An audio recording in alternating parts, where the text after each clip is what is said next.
Have you ever wondered why some people become fluent in English, while others study for years and still struggle to speak? Maybe you've memorized hundreds of words. Maybe you've learned grammar rules. Maybe you understand videos, but the moment someone asks you a simple question in English, your mind goes blank. Most people think that means they're bad at languages. But what if that's not true? What if the problem isn't your English? It's the way your brain sees English. Because right now, your brain may not recognize English as a real language. It recognizes it as information, as something to analyze, something to translate, not something to live. And that changes everything. The truth is, fluency doesn't begin when you know enough vocabulary. It begins when your brain stops treating English like a foreign subject and starts accepting it as part of your world. Today, we're going to explore the psychology behind English fluency and why your brain keeps rejecting the language. We'll also look at what you can do to change that. Once you understand this, you'll never look at learning English the same way again. So let's start with one simple question. Why does the brain reject a language in the first place? Chapter 1. Why your brain rejects English. In the beginning of this video, I said something that might have sounded surprising. Your brain may be rejecting English. Not because you're lazy, not because you're unintelligent, and not because you're too old to learn. So what does that actually mean? Most people believe that becoming fluent is simply a matter of learning more words, more grammar, more expressions, more rules. And while those things certainly matter, they are not what creates fluency. Think about it. Have you ever known exactly what you wanted to say, but couldn't get the words out? Or maybe you've watched an English video and understood everything, yet froze when someone asked a question? If that has happened to you, you're not alone. Millions of English learners experience the exact same thing every day. But here's the interesting part. If you already know the words, why can't you use them? The answer lies in the way the brain stores information. Your brain doesn't organize language like a dictionary.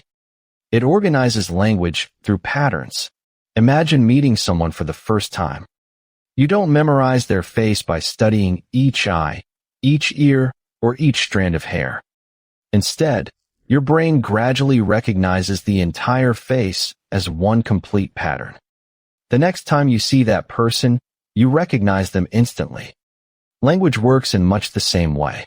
Your brain isn't designed to remember isolated words. It's designed to recognize meaningful combinations of words that appear together over and over again. Now think about how a child learns to speak. Children don't begin with grammar books. They don't memorize verb tables. No one teaches them sentence structure before they speak. Instead, they spend thousands of hours listening. Slowly, their brains begin to notice patterns. Certain sounds always appear together. Certain phrases are repeated in familiar situations. Little by little, those patterns become automatic. That's why children don't stop to translate before answering a question. Their brains recognize the pattern, and the response comes naturally. Many adult learners take a completely different path. They collect vocabulary, study grammar, translate every sentence, analyze every mistake. From the outside, it feels like learning. But inside the brain, something very different is happening.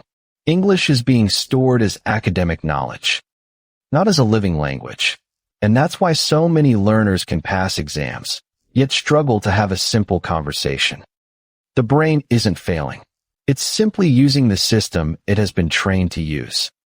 If you've spent years translating every sentence into your native language, your brain adapts to that habit. It naturally believes that translation is part of speaking English. It isn't making a mistake. It's following your training. And this changes everything. Because your current habits trained your brain to depend on translation. In the same way, new habits can train it to recognize English directly. The problem isn't that your brain can't learn English. The problem is that it has learned to process English in the slowest possible way.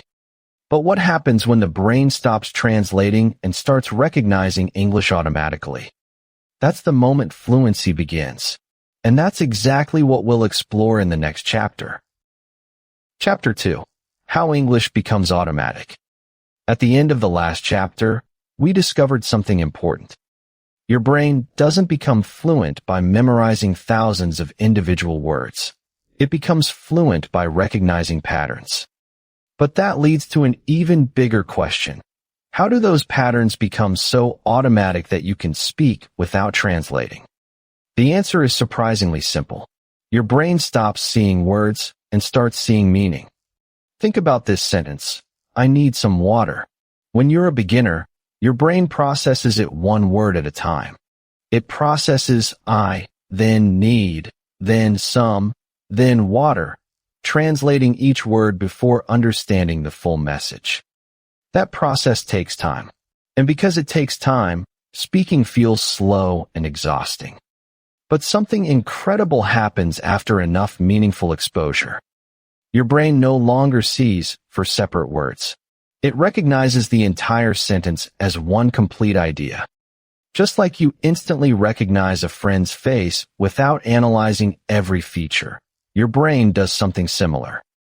It begins to recognize entire English phrases without analyzing every single word.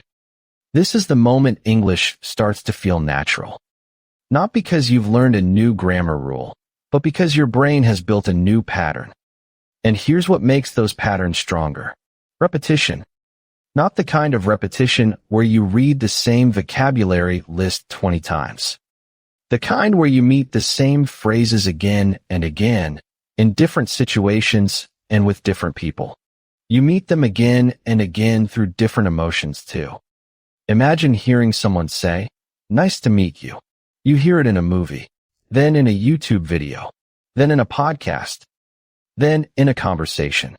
Every time your brain meets that phrase, it becomes a little more familiar. Eventually, it stops analyzing it. It simply understands it. That's exactly how fluency grows. One familiar pattern at a time. But repetition alone isn't enough.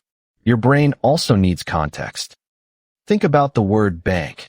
Without context, your brain doesn't know if we're talking about money or the side of a river. Context removes confusion.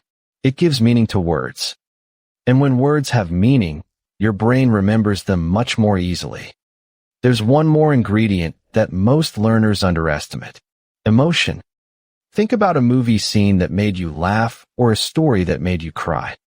Chances are, you still remember many details from that moment. Why?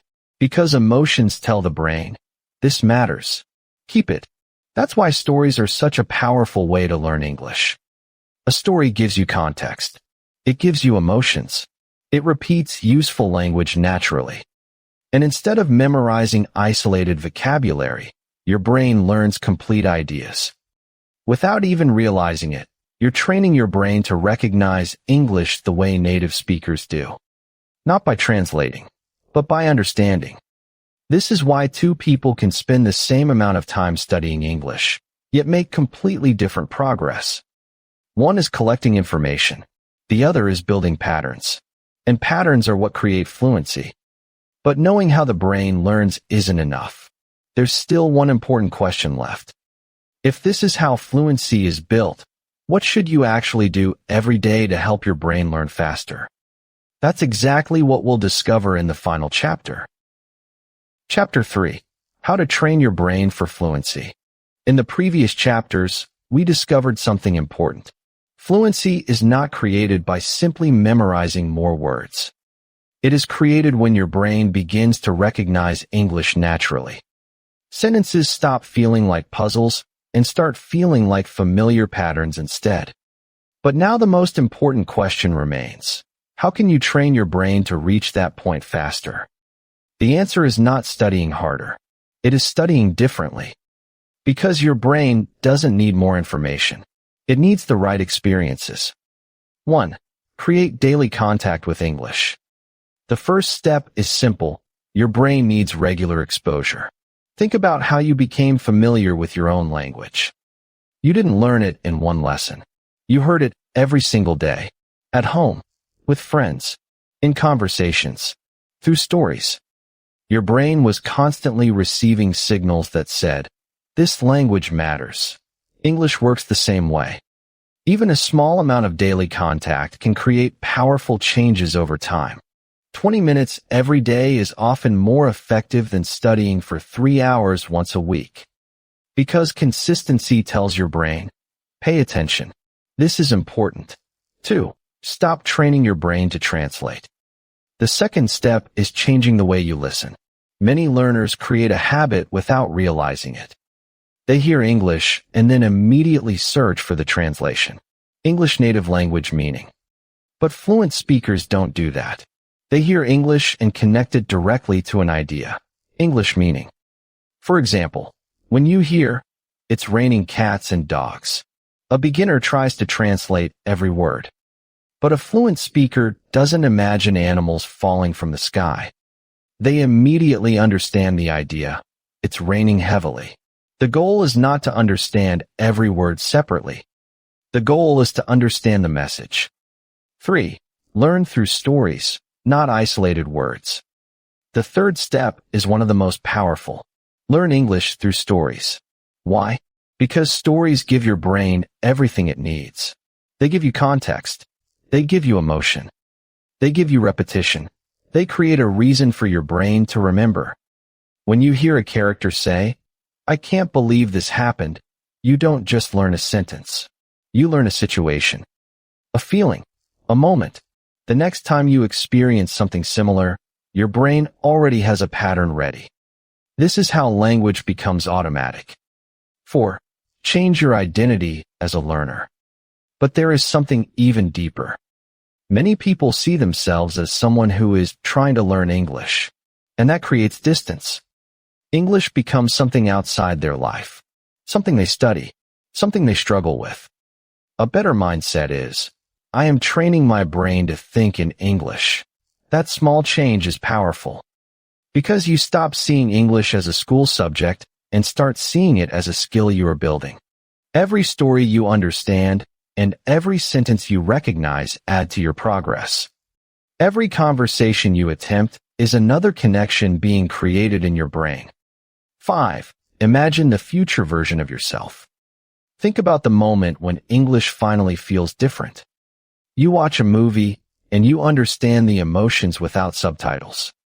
Someone asks you a question and you answer without translating. You hear a sentence and your brain understands immediately. That moment may feel impossible today, but it is created through thousands of small moments. One story, one phrase, one conversation at a time. Fluency is not one big achievement that happens overnight. It is the result of small actions repeated until your brain changes. Final message. So remember this. You are not fighting against your brain. You are training it. Your brain was designed to learn patterns. It was designed to adapt. Every time you expose yourself to English in the right way, you move closer to that moment. It's the moment when English finally stops feeling foreign. It becomes familiar. It becomes natural. It becomes yours. Engagement/community close. Before you leave, I want to ask you something. What is the biggest challenge you face when learning English? Is it understanding native speakers, speaking confidently, remembering vocabulary, or translating everything in your head? Write your answer in the comments. I read your responses because they help me create videos that solve real problems for English learners worldwide. And if this video changed the way you think about learning English, leave a like. It helps this video reach more people who are trying to become fluent. If you want to keep training your brain through stories, psychology, and real English, stick around. Subscribe to the channel and turn on notifications. Because every new story is another step toward fluency. I'll see you in the next video.